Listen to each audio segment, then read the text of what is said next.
काय वाटतं तुमचं आजपर्यंत एवढं वय झालेलं आहे, सरकार काय मग दिल्ली बिहारच्या निवडणुका असल्या त्यांना पातळीला गेले शेतकरी, थोडं इकडे. सगळ्यात पातळीला गेले. शेतकऱ्याचं कुठलंच काही खरं राहिलं नाही.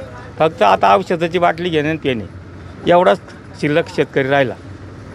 कांद्याचाही गेला, मकाचाही गेला, सोयाबीनमध्येही गेला आणि त्या कापसाचाही गेला. सगळे रानं उपळून गेले, मका सडल्या, कांदे सडले, पुढंच काही राहिलं नाही आता शेतकरी. सरळ त्यानं एक पायझनची बाटली घ्यायची आणि प्यायचं, दुसरा पर्याय राहिला नाही.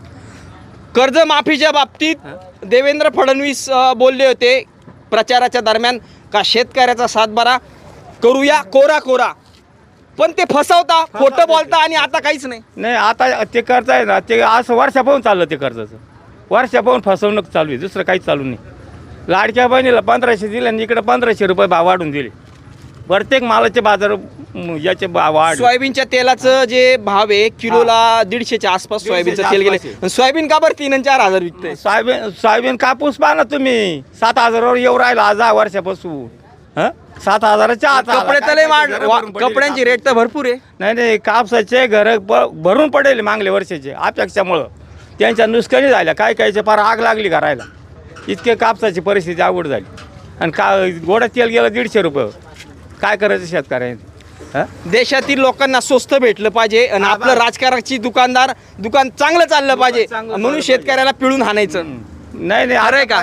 खरं आहे का हे? हा, हे खरं आहे ना, हे खरं आहे. तुम्ही बोलते हे खरं आहे ना.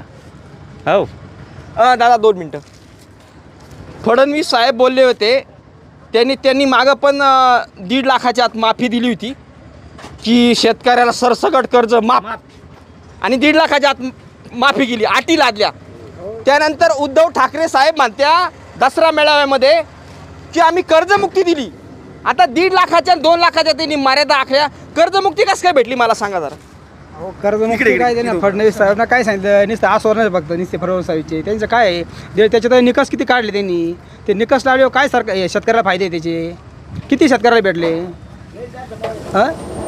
फडणवीसचं जे आश्वासन आहे ना, हे सगळे खोटे.